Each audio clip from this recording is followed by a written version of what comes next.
they really journey from glory to glory. Yung po mga ibang Christians, ang nagiging spiritual life nila parang roller coaster. Up, down, liko, akyat, panaog, at gano'n na lang ng gano'n. At yung roller coaster, kahit na 10 oras kang sumakay, pagbaba mo, nandun ka pa rin sa pinanggalingan, walang narating. Then there are Christians naman who get trapped in a flat line, spiritual non-growth. Yung kumbaga sa monitor ng puso, pag nag-flat line na yan, ibig sabihin wala ng tibok. Meron naman na gano'n ang spiritual life. Wala ngang low, pero wala namang high. Parang walang nangyayari sa buhay. And some, even very sadly, fall into what you might really describe as a free fall. Yung parang hulog ng hulog ng hulog ng hulog, laglag ng laglag, at pababa ng pababa ang spiritualidad. Paano kaya lalago talaga ang tao nang walang tigil sa Panginoon? Sapagkat sa maiksing buhay na ipinahihiram sa atin, mula nung nagkaroon tayo ng spiritual encounter, nung born again experience, nung rebirth na yan, maiksi lang ang panahon para makalapit ng malapit ang tao doon sa nawala na kanyang katangian na maka-Diyos. How can we really grow spiritually from glory to glory? How can we really grow spiritually towards God-likeness again? How can we continuously find God is a very, very important issue in our life. Hindi lang minsan mong natagpuan ng Diyos, mo, Eureka, I found it. But finding God is a non-stop, ongoing, ever-increasing process. Hindi lang sasabihin mo, once upon a time na born again ako, tapos na. Because it was only the beginning. Dapat walang tigil ang pag-grow. Pero tulad din ng halaman, may mga tao na nabobonsai, hindi lumalaki, buhay naman, pero hindi lumalaki, nandun lang. How to continuously find God is a very important issue in our life. Hindi lang minsang natatagpuan ng Diyos, patuloy siyang kinikilala para lumalim, lumawak at mamunga ang ating buhay espiritual. Aming Diyos sa langit, Ama, salamat po sa pagkakataon na maaari kaming magtanong ng ganito. Nawa po ay bigyan niyo po kami ng mga kasagutan ngayon. How we can continuously find you. Hindi lang minsanan, kundi walang patuloy, walang tigil at patuloy na pagkilala sa inyo ang aming nais na maranasan. Magpakilala nga po kayo ngayon ng higit pa, mangusap po kayo. Buksan niyo po ang aming puso at marinig namin ang mensahe niyo para sa amin ngayon. Patawarin niyo kami, Ama, sa aming mga kasalanan. Punuin niyo po ang aming mga kakulangan. Pawalan niyo kami at makalaya kami mula sa kamangmangan at kadiliman. At tapunan niyo po kami ng liwanag, Panginoon.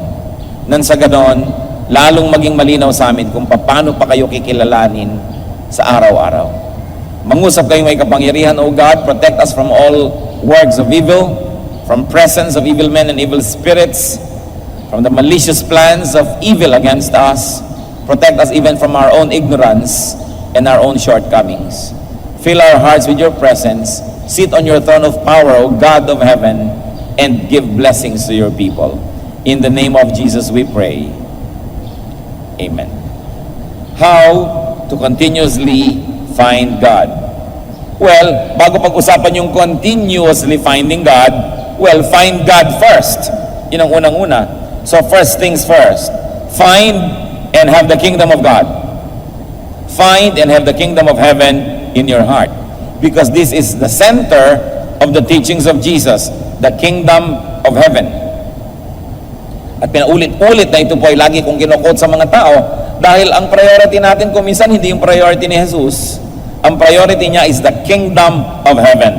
At maraming haka-haka ang mga tao tungkol sa kingdom of heaven. Iniisip nila, parang kaharian na physical, bababa kasama ng mga ulap. Luke 17:20-21, merong nakikipanayam sa Panginoon ng mga magagaling sa relihiyon.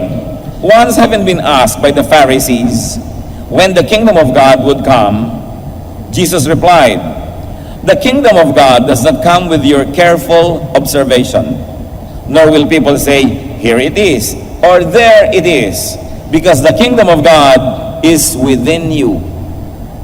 Namnamin lang natin ang kahulugan nito. Napakalaki ng kaibahan na mangyayari sa paghahanap natin sa Diyos. Yung iba inaantay ang pagbaba ng langit, nilalagyan pa ng petsa. Inaantay kung kailan mangyayari yung tinatawag na end of the world. Nagsusuot pa ng mga helmet dahil daw maraming lalaglag na mga bato-bato mula sa langit. Sumusuot sa mga lungga, nagtatago sa mga kuweba. May mga nagtatalo-talo kung kailan ang petsa ng pagdating nito at away-awayan. Sinabi na nga sa Biblia, sabi ni Lord, the kingdom of God does not come with your careful observation. Hindi nyo kayang bantayan at hintayin kung kailan yan darating. Kasi sabi niya, ang kaharian ng Diyos ay nasa inyong kalooban, nasa inyong puso. So paano mababantayan ng iba kung kailan darating yun? Yun ay isang spiritual at personal na karanasan. Kaya may mga tao na dumating na ang kingdom sa kanila, sa iba hindi pa. Kasi sabi niya, it is within you. Ang paghahari ng Diyos sa puso ng tao, na hindi na yung tao ang hari, hindi na si Satanas ang hari, hindi na yung asawa ang hari, hindi yung anak ang hari, hindi pera ang hari, kundi ang Diyos, hari sa iyong puso. The kingdom of God has come upon you. Because wherever there is a throne that you give God to sit on and rule from, there is the kingdom. Of course, wherever the king is, there is the kingdom. Ang tanong lang natin, is God the king of your heart? Kasi yung iba religyoso, 20 years nang nagre-relihiyon, 50 years, 70 years, pero hindi naman talaga Diyos ang naghahari sa puso nila. Ang Diyos ay naghahari lang sa isang kwarto sa puso nila. Halimbawa, sa Sunday morning, o kaya sa kanilang religion. Pero hindi Diyos ang Diyos sa kanilang negosyo. Hindi Diyos ang Diyos sa kanilang romantic life o love life. Hindi Diyos ang Diyos sa kanilang pamamaraan ng pakikitungo sa kapwa. Pero sa relihiyon nila, isang compartment, nandun ang Diyos. So hindi pa naghahari ang Diyos sa iyong puso. Kasi isang department lang. Kaya yung iba nagtataka, ang tagal-tagal ko na sa relihiyon, bakit wala naman ako nararanasan, walang nangyayari sa buhay ko? Kasi inaantay niyang kumidlat, kumulog, umuga ang lupa, kumalembang lahat ang kampana, bumaba ang mga tala. Yun ang ibig nila sabihin ng spiritual experience. When you let God rule in your heart, the kingdom is within you. And then what will happen to your vocabulary? It will change. What will happen to your outlook in life, to your value system, to your behavior and etiquette? It will change. What will happen to the way you do business and you move professionally? It will change. Then you say, wow, the kingdom has come. Para hindi ko na kailangang abangan yung darating pa sa mga ulap dahil sa puso ko pa lang nandun na yung langit. Totoo na. So kumakain ako kahit na hindi masyadong mahal ang kinakain ko, may gana ako kasi ang Espiritu ng Diyos ay buhay sa akin. Malusog man ako o may sakit, nagtitiwala ako sa Diyos dahil alam kong mabuhay at mamatay, kasama ko siya. So hindi ako masyadong concerned. Hindi ako takot sa kamatayan dahil alam kong sa kabila nitong buhay na ito, nandun pa rin ang Diyos. Yun ang paghahari ng Panginoon sa ating buhay na kailangang mangyari, hindi lang magkaroon tayo ng relihiyon. Sa katunayan nga, kumisan yung relihiyon pa ang sagabal. Kasi yung mga hatred ng religion mo, hatred mo rin. Yung kalaban ng religious group mo, kalaban mo rin. Nasaan ang paghahari ng Diyos sa iyong buhay? That's why people must be able to transcend religion and religiosity to let God rule in their hearts and therefore have the kingdom of God in their hearts. So the first thing you do is to be born again as Jesus prescribed. John 3:3, in reply, Jesus declared, I tell you the truth, no one can see the kingdom of God unless he is born again. Sobra naman kasing pinadali ng iba yung born again. A, accept that you're a sinner. B, believe in Jesus. C, confess Christ. Pumikit ka, tabagin mo si Kristo, itaas mo iyong kamay, at voila, born again ka na. Hindi naman gano'ng kasimple yun. Kailangan na iintindihan, dinidibdib nung gumagawa para magkaroon ng tunay na kahulugan. Kasi to be born again is not just an instant thing. Ibig sabihin, ipinanganak kang muli, parang bagong tao ka. So bago na naman, kung dating alam mo ABC, ngayong bago ipinanganak ka na, pinag-aaralan mo na, mga letra ng mga Chinese, iba na naman ang letra mo, ang mga wika mo, iba naman, Pangasinense naman ang salita mo, o kaya iba naman ang kulay ng yung balat, kasi born again ka iba ka na hindi na yung dati. So maraming naiiba dapat sa buhay ng tao pag tinawag na born again. Ngayon, kung yung kasungitan mo nung kasungitan mo pa rin ngayon, tapos born again ka, parang hindi yan totoo. Kailangan ng isang tunay na pagbabago ng kalooban ng puso. At ito'y proseso, hindi nangyayari sa isang minuto, hindi nangyayari sa isang linggo, hindi nangyayari sa isang buwan lamang. Proseso. Dahil progressively, we must allow God to rule in our hearts. dahan-dahan, unti-unti. So it is an ever-increasing work. Kaya sabi, we are changed from glory to glory. Ngayon, kung nakamatayan mo yung proseso na hindi pa nabubuo, syempre, iniligtas ka na ng Panginoon, ligtas ka na. Pero hindi makokontento na minsan lang na born again ka, tapos na. Kailangan buong buhay. Because the kingdom of heaven was Jesus' most prominent concern, we should be concerned about it, and we should be able to operationalize in our lives what it means and how it could be practical. Kaya yung mga iba, kapag-born again nila, naiinis lang yung mga tao dahil wala namang makitang bunga, tapos born again ang born again. Nasisira tuloy yung pangalan ng born again, nagiging mislabeling, at kuminsan, panglibak na sa iba na gamitin yung term na yon dahil yung nagdadala ng word na yon ay hindi karapat-dapat. Kaya pinag-iingatan po natin. So once you have found the kingdom, once you have been born again, once you have had a spiritual experience, meaning you realize your wretched sinfulness and condition, and you sought God's forgiveness, and decided to live a new life, and na born again ka na, what must you do now? Non-stop is to grow in God-likeness. Kailangan kamukha tayo ng Diyos. How can we know God? How can we be like God? First of all, is to know God. Through the scriptures. Nakikilala naman natin ng Diyos sa pamamagitan ng mga nasulat na. Very especially, we should know God through what God said. Yung mga direct quotation sa Kanya sa scripture, yung mga sinabi niya, inutos niya, napakahalaga nun. To know God. And also, to know God through what the writers said about God. Pero mag-ingat din tayo dahil hindi naman kung muna nasulat yan at sinabi ng iba tungkol sa Diyos, tama na nga. Kasi kung minsan, opinion lang ng tao yung sinasabi doon, hindi naman ibig sabihin ay yun na nga ang kinonfirm na katotohanan tungkol sa Diyos. Alam niyo naman yung Biblia, nakalagay din dyan ng mga quotation galing kay Satan, nakalagay din yan yung mga maling konsepto ng mga tao tungkol sa iba. So hindi ko mo nalagay dyan, yun na yun. Susuriin nyo pa rin, ito ba'y totoo o misconception nung nagwika nito?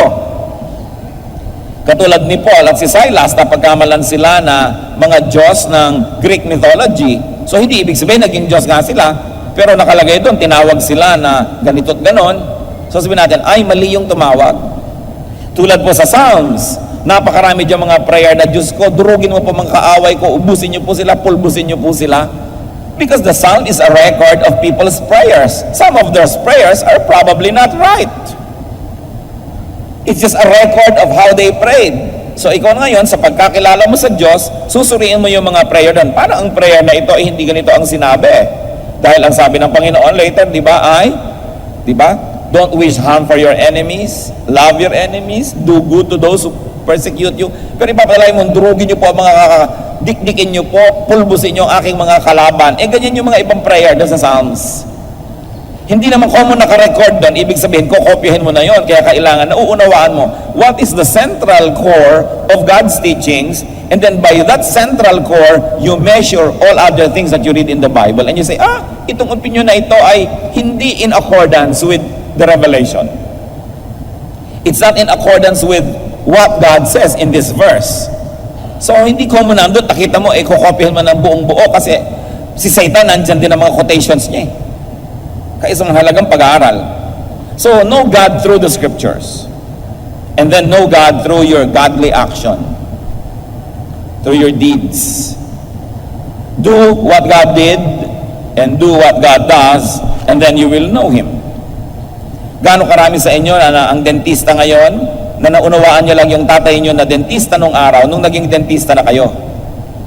Gaano karami sa atin na ngayong naging magulang, tsaka lang natin naunawaan yung mga magulang natin nung araw, na ayaw natin yung mga regulasyon nila, pagbabantay nila, pinapauwi ka maaga, pero ngayon ikaw na yung magulang, ikaw na ngayon yung nagsasabi ng the same lines na yon. Kasi pag nagawa natin ang ginagawa ng isang katauhan, doon lang natin siya lubos na nauunawa. Gusto nating makilala ang Diyos at unawain siya, gawin natin yung gawain niya. Kaya nga gusto nyo maunawa ang isang pastor, magpastor kayo. Gusto nyo talagang maunawa ang dinaranas ng isang spiritual leader, gawin ninyo. Sabi ko nga, I wish everyone would become pastors, then I can take my revenge. Kasi iba, hindi nila nauunawa yan Subukan mong ipagawa at mauunawaan nila unti-unti ang mga bagay. So gusto po nating maunawaan ng Diyos, gawin natin ang mga ginagawa niya. tularan natin siya.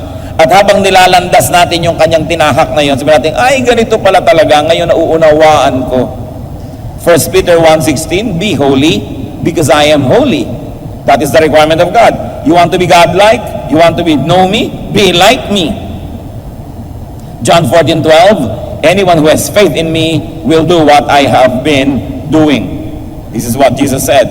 Nananalig ka pala sa akin, kailangan ginagawa mo yung ginagawa ko. Kasi pag iba yung ginagawa mo sa ginawa ko, hindi ka totoong nananalig. Sa bibig lang yung pananalig na yan. So, kanina nakikilala natin ang Diyos sa Bible, mental knowledge. But through action, you get to know Him through experiential knowledge. And that is an even deeper understanding. Because you experience the experiences of God, then you know God more. We can know God through meditation. Very important. Kulang na kulang ito sa mga buhay ng maraming mga mananampalataya. Kulang sa meditation. Magpe-pray pero shopping list ang prayer, request list. Puro utos, hindi meditation yun. Psalm 77:12, I will meditate on all your works and consider all your mighty deeds. So pag gusto nyo mag-meditate on the works of God, you concentrate on one work of God and just focus on it and think about it and let it sink down into your heart. You want to meditate on God's Word, hindi naman magbabasa ka ng 10 chapters. Meditate on one sentence, meditate on one idea, and just dwell on it. Ibabad nyo ang sarili nyo sa isang sentence, sa isang katuruan, sa isang word, and you meditate, and wonderful things happen. Even scientific findings show us that meditation helps to increase the cerebral cortex, that part of the brain responsible for many things. Sinukat po nila yan, at nasusukat na kasi ngayon, yung mga mahilig mag-meditate, kumapal yung cerebral cortex sa kanilang brain. Talagang may nangyayaring pagbabago, at di po ba ang sabi, be changed by the renewing of your mind. So if you really want to change, something has got to change in your mind. If something will change in your mind, something's got to change in your brain. Kaya mahalaga rin yung mental and meditative process as part of our spiritual growth. May nangyayaring kababalaghan pagka tayo ay nananahimik lamang and we focus on one aspect, one word, one characteristic of God. Marahil yan ang ginagawa ng Panginoong Hesus na magdamag, sinasabi nandun siya sa tahimik na lugar. Hindi naman siguro siya magdamag na nananalangin, literally, kasi sabi niya, your Father knows what you need before you ask Him, let your words be few. So anong ginagawa niya magdamag? Nag-meditate, marahil siya. Yung ayaw niyang paabala, he will focus on one character of God or one word and meditate on it. Remember, for anything to change in your deeds, something's got to change in your thoughts. And for our thoughts to change, some changes must happen in our brain. Kaya hanggang hindi natin kinakaladkad yan at isinasama sa ating buong metamorphosis, kulang at kulang din. Meditate more. It is important. Yan ang nawala sa buhay Kristiyano ngayon, yung reflection and meditation. Importante. Know God through God's personal revelation. May revelation sa atin, sa Bible. May revelation sa atin sa pamamagitan ng mga patotoo ng iba, payo or counsel ng iba, pero meron pa mga revelation ng Diyos na napaka-personal, kailangan yung marinig ang kanyang tinig, though not literally, kailangan nananahimik and let God reveal Himself. Amos 4:13, He, referring to God, who reveals His thoughts to man, the Lord God Almighty is His name. So God reveals His thoughts. Kailangan natin yung ganong spiritual experiences na nakikita natin yung hindi natin dating nakikita, nadidinig ang hindi nadirinig. It is a spiritual journey at kailangan personal ang approach nyo dyan. Hindi nyo yan makukuha sa pag-attend ng Bible study, sa pag-attend ng worship, sa pag-attend ng fellowship. May iba kayong nakukuha sa mga ganong group activities, but you must never neglect your personal fellowship with God. Yung solo kayo lang ng Diyos, nananahimik ka at pinapakinggan mo ang kanyang tinig because God reveals Himself. Know God through a deep understanding of God's image in you. Isa pa yung kulang sa pagkilala natin sa Diyos. Huwag na kayong lumayo. Kilalanin ninyo ang inyong sarili at may makikita kayo na imprint of God's image. Genesis 1:26, then God said, let us make man in our image, in our likeness. Kung minsan nane-neglect natin ito, na-appreciated that we were made in God's image. May bakas ang personalidad ng Diyos sa ating personalidad. Hanapin nyo yon. May bakas din si Satanas. Okay? Kasi nai-impluensya niya tayo. Kung minsan nga siya pang mas maraming bakas. Pero may bakas ang Diyos sa atin. Na kung yung bakas na yun ay kinikilala natin, pinapakain natin, pinapalakas natin, yun ang lalaki ng lalaki, the image that was lost in the Garden of Eden. Not totally, but was damaged when Adam and Eve sinned. The image of God that was damaged when we committed personal sin and when we continue to commit sin. But there is that image of God in us. Genesis 2:7, the Lord God formed the man from the dust of the ground and breathed into his nostrils the breath of life, and the man became a living being. Hiningahan tayo ng Diyos. Literally or not, symbolically or not, there is an aspect, an element of God that was given to us. Kailangan nating hanapin yun, bungkalin, palaguin. And how do you do that? In the easiest way, imitate God. Be like God in thought. Kailangan matutunan natin mga kapatid na mag-isip tulad ng pag-iisip ng Diyos. Suriin po ninyo inyong pag-iisip. May gumawa sa inyo ng masama. Anong number one tendency natin gawin? Pag sinabi niyong gumante, hindi ganyan mag-isip ang Diyos. Pag may nakita tayong umuunlad ang buhay, maiinggit tayo, hindi ganyan mag-isip ang Diyos.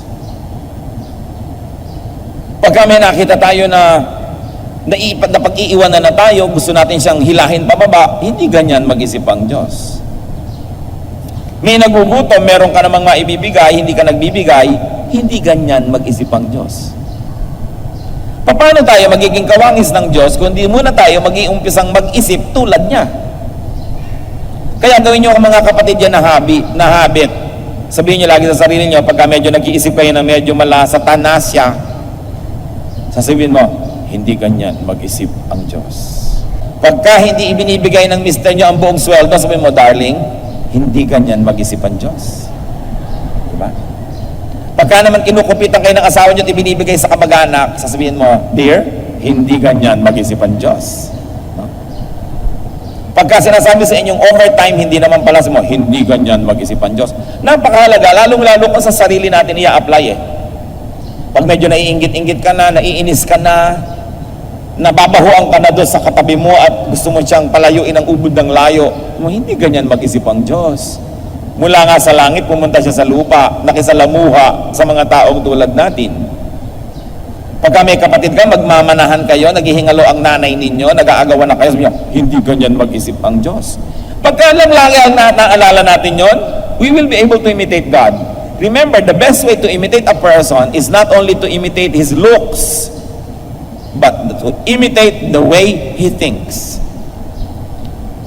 So isipin natin ang pag-iisip ng Diyos. So be like God in thought. At pag nangyari yon, we will be like God in word.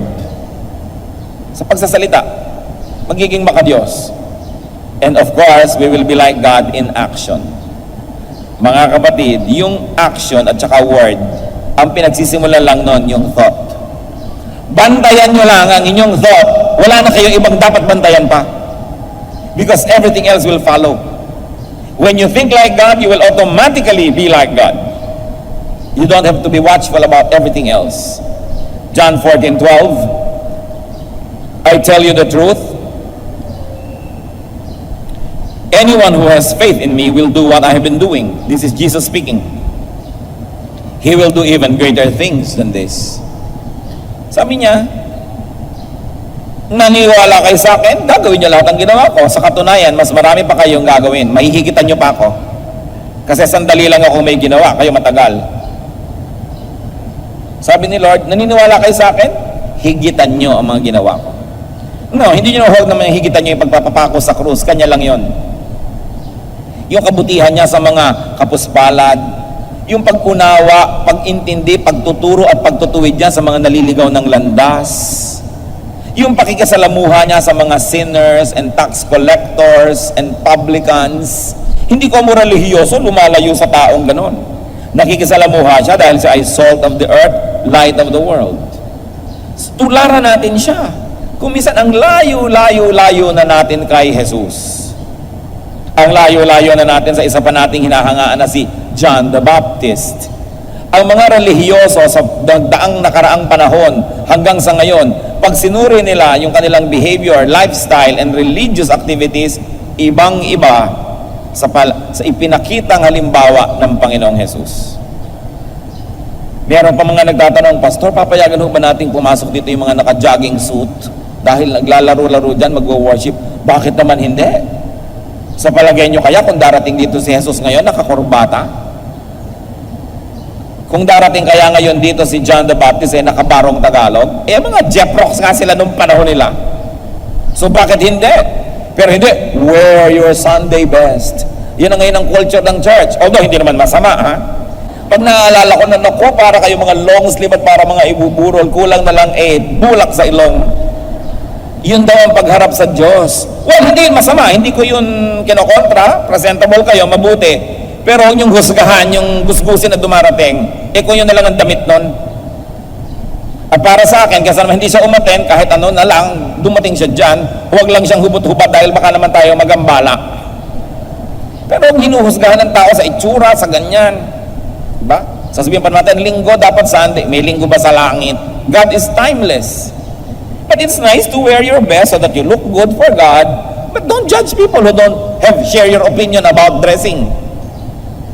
Dahil may kani-kanyang kalagayan tayo. Kung may mga nagtitinda pa buong madaling araw, nagtinda pa dyan sa Nabotas, tapos pupunta dito para mag-church, ine-expect nyo ba na bihis na bihis? Di dala niya banyera, may mga dala siya mga kaliskis, at kumatalsikan kayo, pasensya kayo, dahil ganyan mag-isip ang Diyos.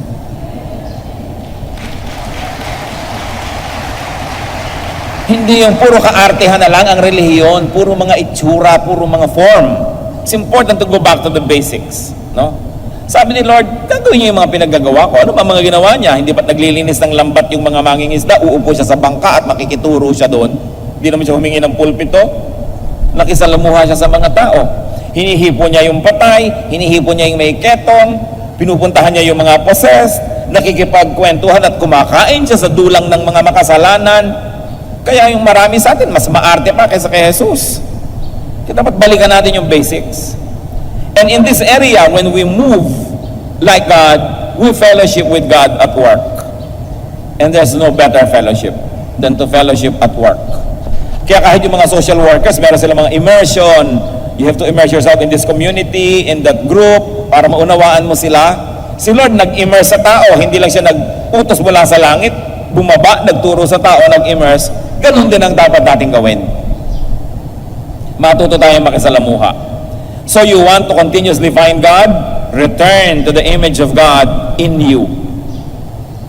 Which of course was compromised when man fell, when Adam and Eve sinned, when you and I continue to sin. Colossians 3:9-10. Since you have taken off your old self with its practices, put on the new self, which is being renewed in knowledge in the image of its Creator. Sabi dahil total, hinubad nyo rin lang yung dati nyong pagkatao nung tinanggap nyo si Jesus, lubos nyo nang isuot yung bago nyong pagkatao. No? Na patuloy na binabago, patuloy na pinalalakas, at inilalapit dun sa wangis ng Diyos, sa wangis ng lumikha sa atin. So kung ang kabanalan ng tao at pagiging maka-Diyos ay nasa ganitong level, dahil sa kasalanan ay bumaba ng bumaba, nung tayo na born again o tinanggap si Jesus at nagsisi ay tumigil ang pagbaba, ano ngayon dapat mong gawin? Umakyat ka uli unti-unti para bumalik ka at lumapit ng lumapit dun sa original image that was lost in the Garden of Eden. So the first purpose of life is to stop your descent.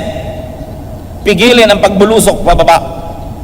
At ang susunod, baligtarin yun, umakyat naman ng umakyat. So we are being renewed, being made more and more and more and more like God. Yun ang goal natin ngayon kung tumigil na yung pagbaba nyo. Pag sinabi natin, kilala ko na si Jesus, tinanggap ko na si Jesus, etc. So ngayon, dapat ngayon ay sundin natin ang kalooban ng Diyos para bumalik ng bumalik yung pagka-Diyos na ibinigay sa atin nung nilikha ang tao. The image of God that was given to us must be revived, redeveloped, so that it can flourish once more, just like before Adam and Eve fell. Yan ang goal ng buhay, to be holier and holier, to be more and more like God. So how else do we continuously find God? Look for God everywhere. Hanapin nyo ang Diyos sa lahat ng dako. Find God's image in other people. Halimbawa, tingnan nyo yung katabi nyo ngayon. Nababakas nyo ba sa Kanya ang luwalhati ng Diyos? Kinilabutan siya, pero meron yan. Dahil nilikha tayo ng Diyos Kaya ang mahalaga, lalo sa mag-asawa, hanapin nyo sa isa't isa yung wangis ng Diyos at you will fall more and more in love. Pero oras sa pinagtuunan nyo yung wangis ni Satanas dahil nandun din, you will fall out of love. Alam nyo kung ano yung love? It's only a decision what to look at. That is love. Kaya mga magulang, you always decide to look at what is good in your son or daughter. Kahit ang nakikita ng kapitbahay yung bad, ang nakikita nyo yung good. Kasi you decide to look at it. So, ang pakikitungo natin sa kapwa, pag sabi yung bad yan, hindi lang siguro siya bad. Siguro, you are looking for what is bad. That's why, that's what you see. Because if you also look for what is good, you will also find something good. Because even being bad is difficult to perfect. We are not perfect, so nobody can be perfectly bad. Meron pa rin yung good. Kaya mga kapatid, pag may nagsusumbong sa akin, alam niyo po, bad siya. So kapatid, maaaring totoo yung sinasabi mo, pero ibig sabihin din yan, you are looking for the bad. Wala ka na bang sasabihin sa akin na good niya? Wala po. Wala kang tiningnan o nagbubulag-bulagan ka. Kaya hindi credible ang sinasabi mo. Para sa akin po, sino ang credible person? Yung may sumbong man siya na negative, may dala rin siyang positive. Kasi pag puro negative ang sinasabi niyan, propaganda yon. Katulad din ng pag puro positive ang puri niya sa isang tao, propaganda pa rin yun. You are being deceived so that you will make a decision in favor of or against that person. Do not believe anybody who comes to you na ang dala lang one-sided good or one-sided bad, because people are complex.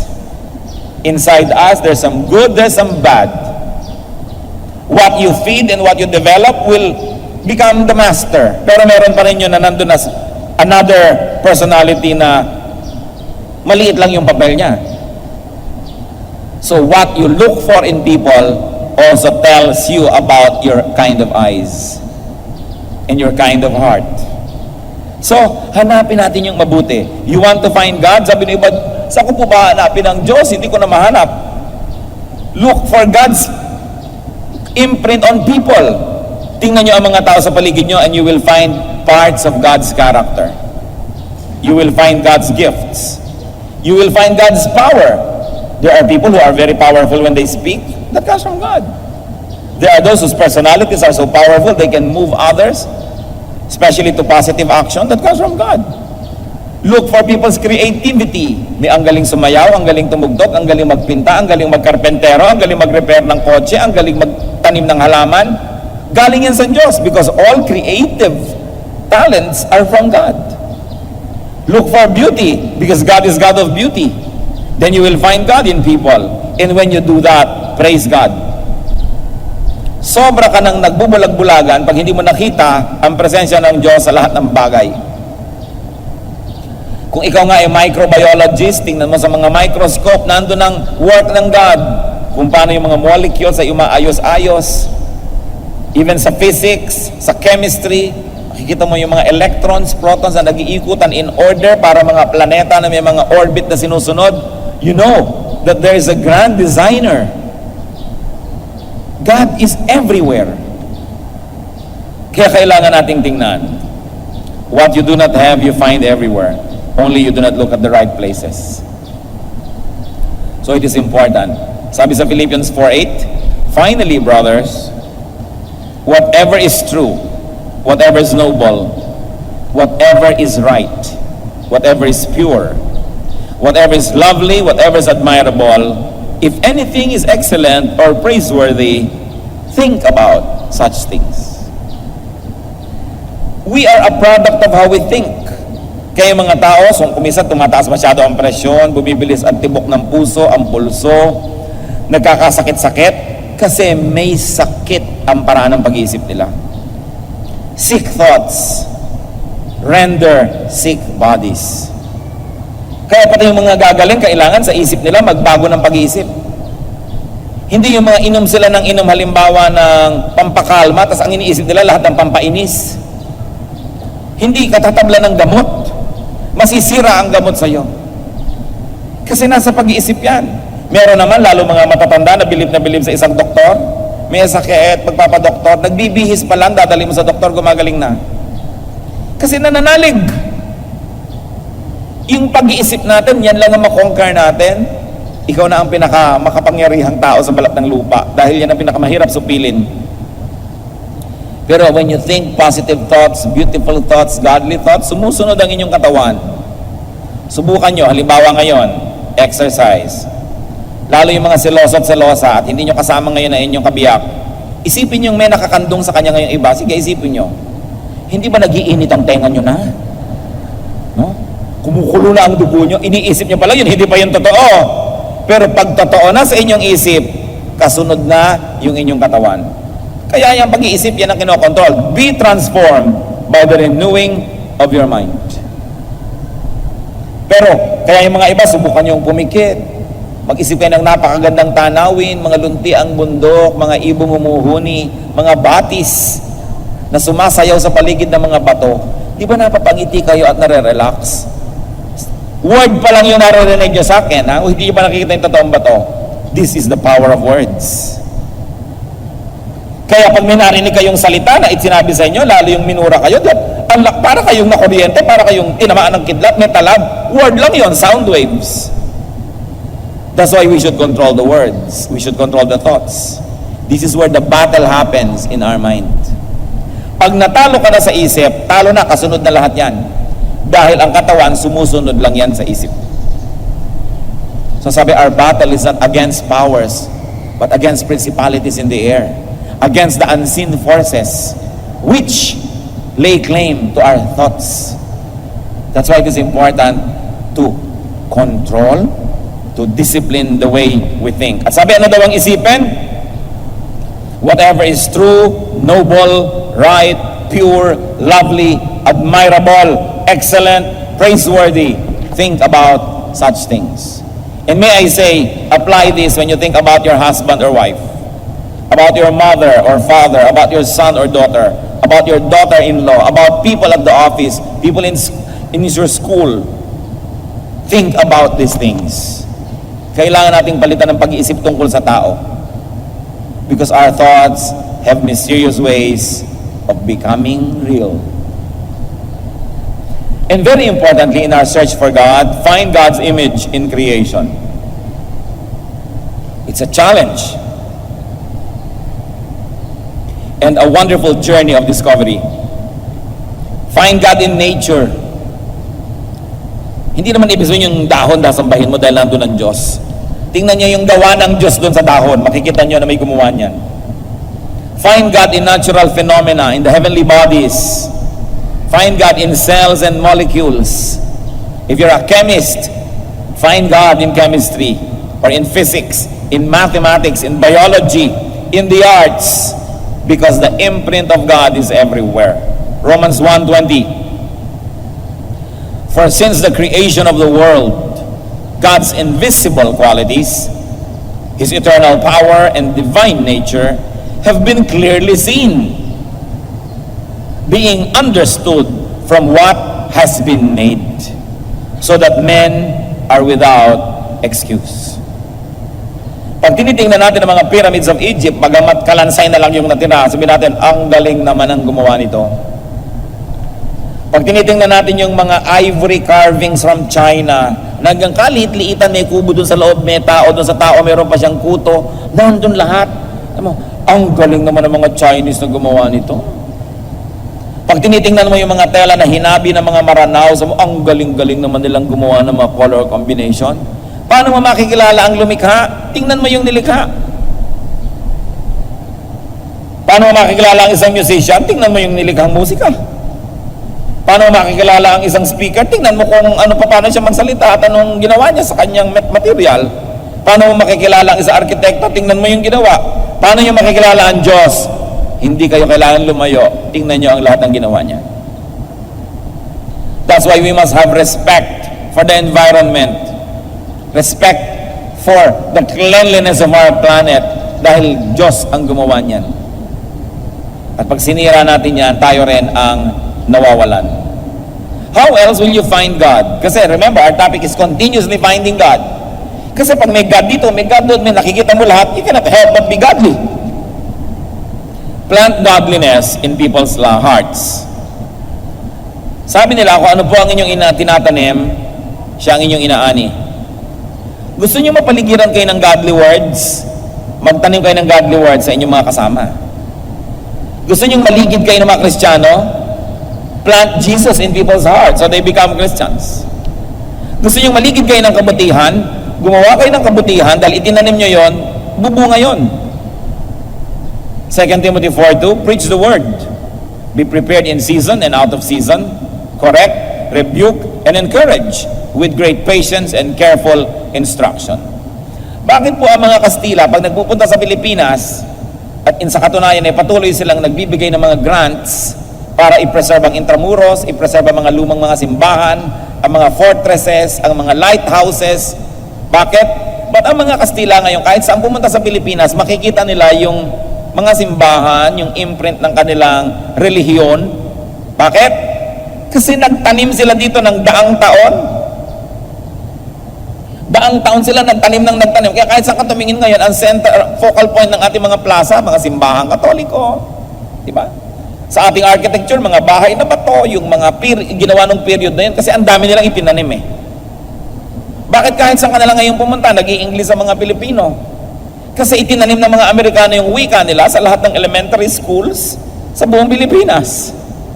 Dahil nagtanim sila, umaani sila. Bakit hanggang ngayon wala pa tayong pambansang wika talaga na napaka-effective? Hindi naman natin tinataniman eh. Yun nga mga taga-region number ganon, gusto man nila uwitin ang pambansang awit sa kanilang dialect. Ayaw nilang gumawa ng isang buong pambansang wika para sa lahat. Aamin ba sa yung wika namin ang gagamitin namin? Kaya hanggang ngayon, wala tayong na-evolve na talagang isang effective national language. Siyempre, kung hindi kayo nagtatanim, wala kang aanihin. Sasabihin natin, sobra naman ng Espanya ang influensya sa Pilipinas, sobra namang naapi, nagkutakot-takot na Praile, ang napakaraming tao. Nagtanim sila eh. Magtanim ka ng mabuti at masama, aani ka nun. So tayo, gusto nating maligid tayo ng godliness, di magtanim tayo ng godliness. Gusto nating maligid tayo ng mga mananampalataya, di mag-mission tayo at magtanim tayo sa mga puso. Gusto niyong maligid kayo ng kabutihan, magtanim kayo ng kabutihan. Proverbs 11:30, he who wins souls is wise. Galatians 6:10, therefore, as we have opportunity, let us do good to all people, because what you plant is what you harvest. You harvest what you plant. It's a very basic reality.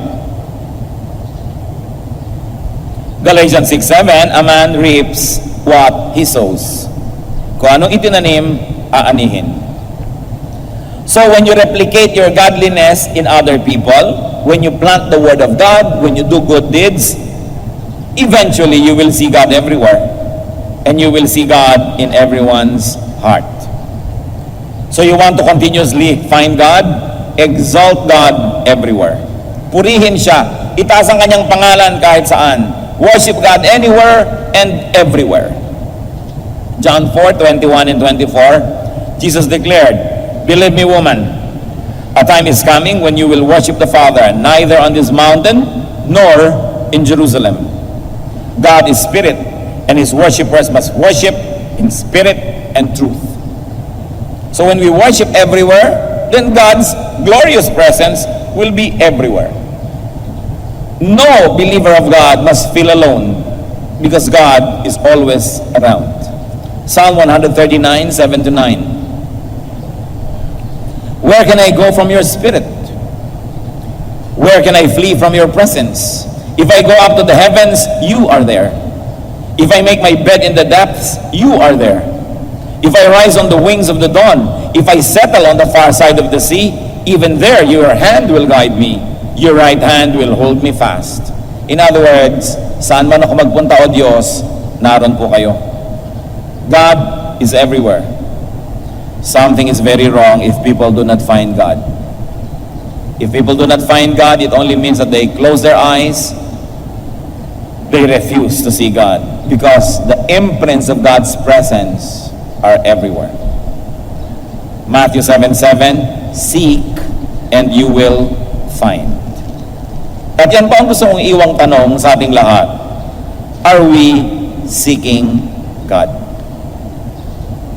Yung pag-attend ng ganitong mga public events is an act of seeking God, but it's not everything. If it's the only thing you do, well, you will find a bit of God, but you will probably not find enough that it becomes glorious in its proportion in your life. Kailangan ng meditation, kailangan ng personal study, ng prayer, kailangan ng pagsunod sa Diyos at paggawa ng kanyang mga gawain para dumami ang mga channels through which we can know and see God. Search for God above and beyond group Bible study, above and beyond worship and organized religion. The deep search for God is personal. Hindi pwedeng i-regulate ng leader, ituro kung saang chapter. It is a personal quest. Dapat po tayo may kani-kanyang personal na paghahanap sa Diyos. At pati yun, hingin nyo sa Diyos, paano po gagawin kong personal ito?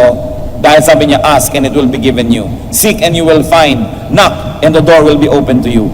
So magtanong sa Espiritu ng Diyos at gawin natin.